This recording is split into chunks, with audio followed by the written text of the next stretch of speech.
On this week's FAS TV, we visit Beth Farmer, shepherdess at Parks of Aldie near Kinross.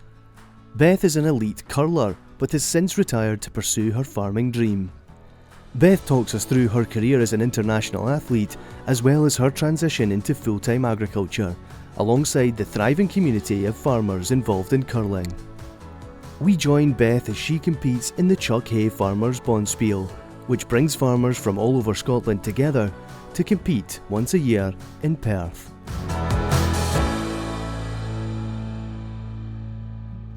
So I'm Beth Farmer, I'm shepherdess here at Parks of Aldie, just outside Kinross. We're running just shy of 1,000 mule ewes, lambing from the middle of March till the end of April, all lambing to textile cross Beltex tups. I think the mule just suits our system. She's quite hardy, but we do lamb inside. Sometimes we maybe end up lambing some outside and they manage quite well. Just the way the system is, we can only get 400 in at a time, so if we're tight for space and some lamb outside, they manage, no bother. So I was brought up on a farm, both my parents from dairy farms originally, but I know nothing about dairy, to be honest. My dad was a contractor and my mum had sheep. We've just sold our family farm and last year, but when I left school I knew I wanted to do something in the agri industry. I started being a drover at the Cali market in Stirling because I didn't think college was for me. Then I thought maybe I should go to college. I lasted 4 days at college then the next year and went full-time working on a sheep farm just outside Doon. And then from there I went into kind of part-time curling alongside working, and I've curled since I was 7, so it kind of just gradually got more and more. And then went full-time curling in 2022, I think it was. But by that point I had shifted to here at Parks of Aldie, doing bits and bobs, self-employed based more or less. And they were really flexible with me throughout my curling. And then when I retired from the curling, I came back here full-time, and this is where I am now. So I got my job here through word of mouth, pretty much. I was working elsewhere at the time and being asked to go into the ice rink during COVID, which we were allowed to do because we were classed as key workers, but that didn't suit where I was at the time because obviously it was quite a fragile environment with COVID going on. So I phoned Alan on the off chance that any chance you've got a job, and yeah, he did need somebody because he was getting his knee replaced, so it all worked really well, and yeah, I have not looked back since. So yeah, typically at this time of year, it's all just trying to get the last of the fat lambs away. We try and fatten everything. The last couple of years we've ended up selling some store lambs, but this year I think we'll end up selling everything fat. This year especially we've sheared all our lambs and stuck them inside the shed to finish them, so quite intense, but it seemed to have worked. Yeah, generally get them fed and keep them fed and watered and bedded. Check around the ewes. We've just done our scanning, so everything's into their scanning groups, which we'll start feeding triplets soon for lambing, and yeah, drawing out any lean ones and just keeping on top of ewe health basically. So I got started in curling through my auntie married into a curling family. So back in the day when you married a curler, you had to learn how to curl because their whole family curled. So she did that, and then me and my cousins are all very similar ages and we're really close growing up, so we all just kind of started at the same time, and yeah, all of us still curl to this day. Yeah, so I worked my way up through juniors, curling every weekend. It was literally everything I lived and breathed for a long time. Mostly out of Kinross is where I started, and then when you start getting academy, the Scottish Academy training, it's in Stirling. And then you go on to like British curling, which is also in Stirling, based at the National Curling Academy at the Peak. All part-time training was through there, and full-time training on ice 5 days a week, and in the institute gym at the uni 4 or 5 times a week. Got to a stage that I'd been to World Juniors, I think 2 or 3 times. I went to World Women's in 2022. As a bit of a last minute call up through a COVID situation that happened within the team. I was lambing yows in the morning and I was on a plane by lunchtime going to West Canada. So that was a bit wild. And then, yeah, went full time. Had a bit of a rough year, but really enjoyed the year. But it was just not where I was meant to be, I don't think. So the juggling of all the different plates of life, curling, training, competing, farming, is really, really intense, especially when you're trying to be as good as you can be, but they're still telling you keep your options open because, you know, you're not going to be a curler your whole life. You might curl your whole life, but you're not going to be elite level for the rest of your life. And I think sometimes the sports themselves forget that farming you can't do from a laptop. Other careers were able to work alongside their training on a laptop across the world. It didn't matter where they were, they could still do it, whereas I couldn't. I was either in the ice rink or I was on the farm. There was no in between. So it just kind of got to a stage that I had to make a choice, and the choice for me was to come back farming, and yeah, we're still here, so it's good. I think I probably enjoy most being outside, and the network's good as well. You know, all my jobs have been through word of mouth, and it's all through just, oh, did you know this person, or do you know them, and oh, they do that too. So it's quite nice that you can always, I always feel like I can speak to peers, whether they're older generation, the same generation, not physically working on a farm, doing something else. I've got a lot of friends that don't necessarily work on farm, but they're in agriculture, so I can still speak to them if there's queries or whatever. And yeah, it ties in with young farmers and all these kind of things, so it always helps. So last week I was playing in the Chuck Hay Farmers competition at Dewars Ice Rink in Perth in a team of Stuart Stark, myself, Ewan Mitchell and Gordon Muirhead. The competition is a relatively new competition. It started, it must have been 2 or 3 years ago, maybe 4 years ago, to kind of not replace the Yarra competition, which was a big, massive farmers competition for a long, long time, but to give farmers something at the similar time of year when the Yarra wasn't going to be running anymore. So it's a 40-team event based over 6 end games, and everybody's guaranteed 4 games. So we played 3 on Wednesday and 1 on Thursday, and we missed out on quarterfinals by a point, which was frustrating. And I got involved with that competition purely through at the start of the season. I started to enjoy curling again, and I said to a couple of folk, oh, if you're needing me for farmers events or, you know, a bit of fun, give me a shout, and I'd probably be keen to play again, because the last couple of seasons I've just shut down all of those kind of things. So yeah, I've had a few call-ups and, are you keen to play? Oh, aye, fair enough. And it's quite fun when there's not so much pressure and it's just a bit social and chat, and yeah, it's a good time of year for it. I think the sense of community between curling and farming is like second to none. The crossover's huge, and I think just being safe in that environment is a massive thing. Even looking across the board, there was more women than I've seen in the likes of the Yarra.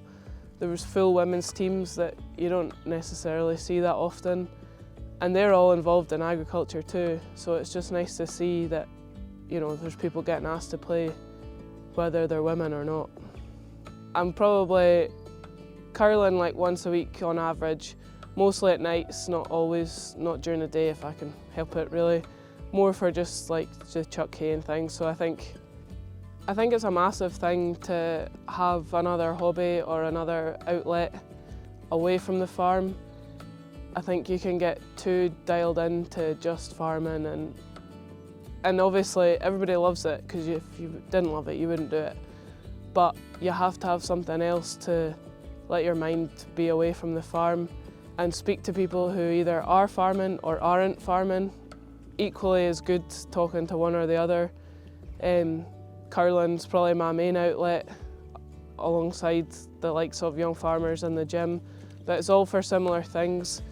I think if you never leave the farm, you probably drive yourself crazy, and then you get frustrated with being here all the time, and then that's when mistakes happen or you don't care as much. Whereas actually when you're giving yourself a wee break once a week or whatever you're doing to give yourself a break, you come back and you actually want to be here, and then you want to work hard to make sure you're doing the best job when you're here, because your mind has the time. I think curling and farming, or elite curling, elite sport probably more likely, and farming do cross over quite a lot. I think curling taught me a lot of resilience and teamwork, communication, all these kind of things. It's a team sport. You really have to work with the folk around you, and if you're not telling them what you're thinking and vice versa, you're just going to drive yourselves demented. And I think the resilience thing's a huge thing, like being able to pick yourself up. Like, not every day is going to go well, but take the good days when they do come, because actually it makes it all worth it then. And it's the same in sport, like you're not going to win everything, but the things you do win, you really need to appreciate them. And yeah, roll with it. So my name's James Hay. I work for an estate company just north of Perth, family-owned estate company where I am the financial controller, look after the family's other companies as well as the farming, renewable energy and estate enterprises. I'm an accountant to trade, did my training with a national accountancy firm and specialised in rural business, which has taken me to where I am today. Bit of a farming background as well, through family, and worked on farms all the way through when I've been younger. So I'm also a keen curler, been curling for many years now. Not that it's improved much since then, but I played in the Yarra curling competition when it existed, and then have played in this competition as well as other club and national curling competitions too. Yeah, so today we're at the Dewars Centre in Perth for the Chuck Hay Farmers Curling Bonspiel.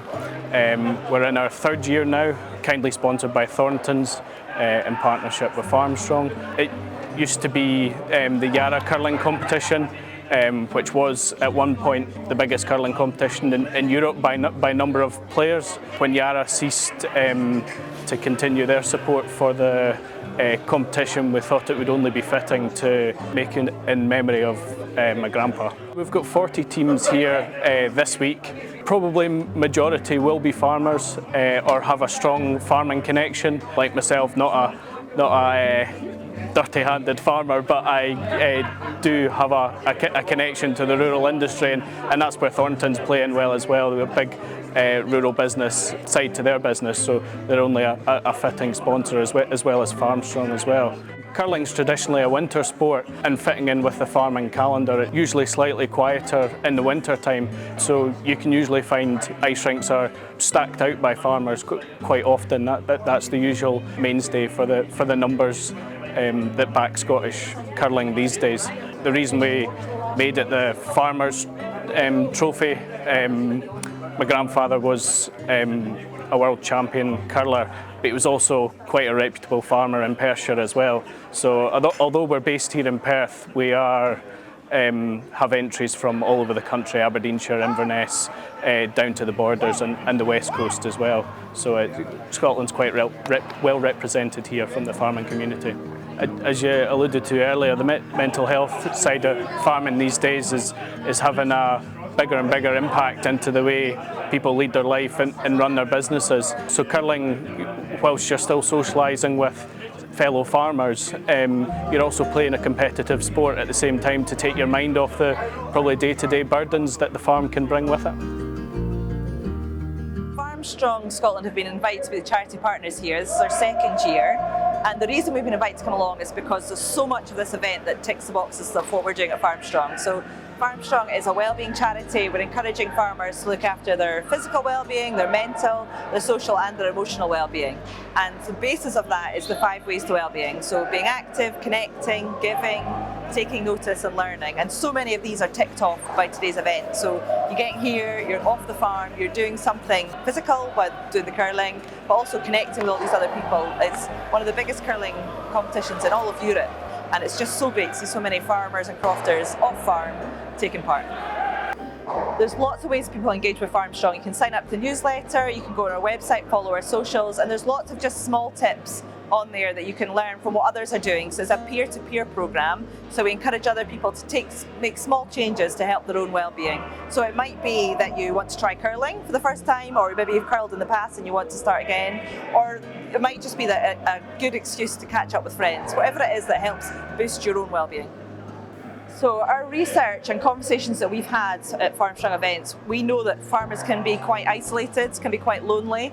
So an excuse like curling to get together, and this competition in particular, that community, that social well-being is so important to all of us, to everybody. It's really important that we connect. So to get everyone together, and it's not just about curling with your team. After every match, you get together with the opposing team and you have a cup of tea or a pint or a bacon roll, whatever it might be. And it's just that way to chat to other people, connect, hear what they're doing on their farm, and just really to share that personal experience.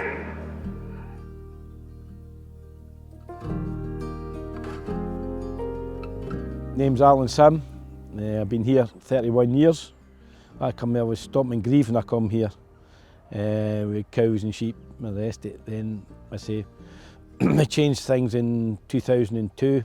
Nothing but sheep cattle all went, and from then we worked from sheep reaping. We've got a little bit of arable. So basically, Parks of Aldie farm, as I say, with 1,000 ewes, try to get malt and barley, and we grow winter oats for feeding the lambs to get them away store. And then also this year we'll have green manure, which ties in fine with the arable side. It's not a big, it's about 60 acre of arable, 60 acre of barley, 17 acre oats, and 40 acre of green manure. And that's works in well the system here. Other than that, which the main object is getting fat lambs away. And as I say, we use the textile belts for carcass to try and get a good back end on lambs like for the market.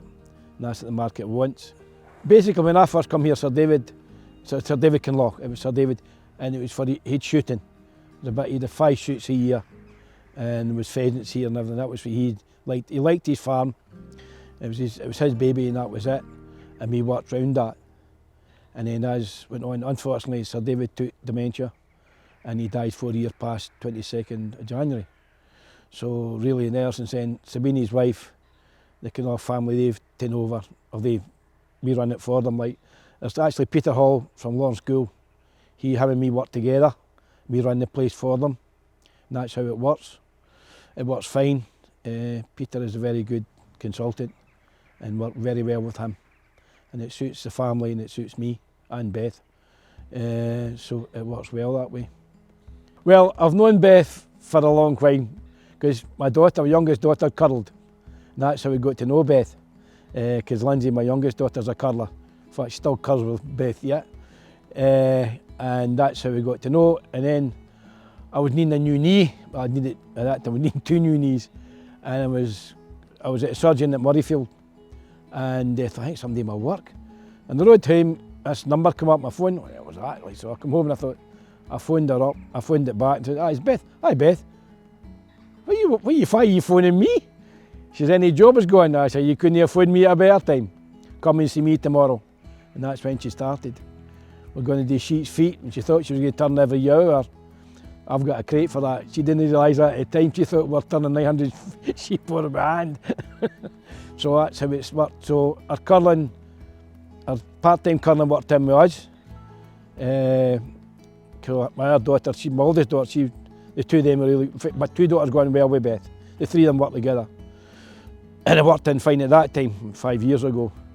And then Fred, I was going to get my second knee done, then Beth decided to go full-time curling. So I had another neighbour come and give us a help. By that time, Beth used to come back on a Tuesday afternoon, a Thursday after she was here, and help Alana to draw lambs. Because that time Alana, she was between jobs at that time, and I got my second knee done. Then that was when she come back, then she was here for lambing, and she says, I'm back here. I'm back, there's a job here, Beth, if you want it. Because she's a bloody good girl. She likes her curling, so we work it in, we can work it in. That's what we're here for, we work everything in, like. Nobody can have a chance, just. She works hard when she's here, so it doesn't make any difference, like. The work gets done here, regardless. And very rarely we can manage, like. It depends how busy we are. But, I mean, 9 times out of 10, it's no problem at all. You've got to flexibility, you've got to. You've got to come and go with people, or you get neighbour. My advice to any other farmer is to encourage the young generation, be flexible. If you've got a hobby, like, don't get out of hand, like, but I mean, be reasonable. And everybody's got to have another hobby, and you've got more work out of them then. If they're happy, you're happy. That's how it works, like. I started trialling many years ago. Bought my first dog, Nell, over £250, unusual. And I started with her, that was in 80, God, that was the late 80s. And I progressed from there. As an old boy, Donald McDonald was an old shepherd boy he did a lot of trialling these days, like a very good hand. And I couldn't get this dog to work. And I went down to him, I phoned him up, and after I told how the dog was bred, I'll come down, he says. And he had the dog working the first year he had it. I felt a right prat. Anyway, from there, Donald learned me, I went up and worked away. But I lost my good dog about 4 years ago, Bree. She was Bree, nice dog. Just dropped down dead at 6-year-old. And I was never nothing really good enough to start with. But I'm getting there again. I've got 2 there now. If I get more work into them, you've got to work at them all the time. I mean, I like it as a hobby. If I get round the course and finished, I'm quite happy. As long as I get finished, it's just the fact getting away and getting banter with folk. And look, there's not so many characters in the sheepdog world now. There's a lot of characters at one time. But there's not so many of them now, like. But still, I enjoy it, like. See the dog working, it's fine. It's more satisfying getting finished, like. But I'll need to get my finger out and get my other dog trained, like. Enjoying her work. Alana, my oldest daughter, she's actually a scientist. Now she's milking cows and feeding calves in Butte. She's got a new boyfriend, Sean Line, over in Butte, like, and she's happy. As long as she's happy, I'm not caring. But she's actually got a pup herself now. She's into the collies, and she's got her own sheep. She's got Beltexes, like. So, and actually she's coming back here to do a night shift lambing. She's going back. So that's it. And my youngest daughter, Lindsay, she's a substance abuse mental health nurse. I've got a grandson now, so she's just back at her work. My grandson's a year old come February, so as long as they're happy, as long as they're all happy, that's the main thing. As long as they enjoy what they're doing, and that's it. Like. But I know, like Beth, Alana and Lindsay, they like working together. The three of them got on well, so it works in fine. But we have a character come from Skye. He's a hand at lambing time. It's Donald. He's come 11 years, and he knows the system here. We all work well here. A happy place is, you get more work done then. Worth being grumpy. They're worth being grumpy here. Don't like grumpy people here. I don't get grumpy.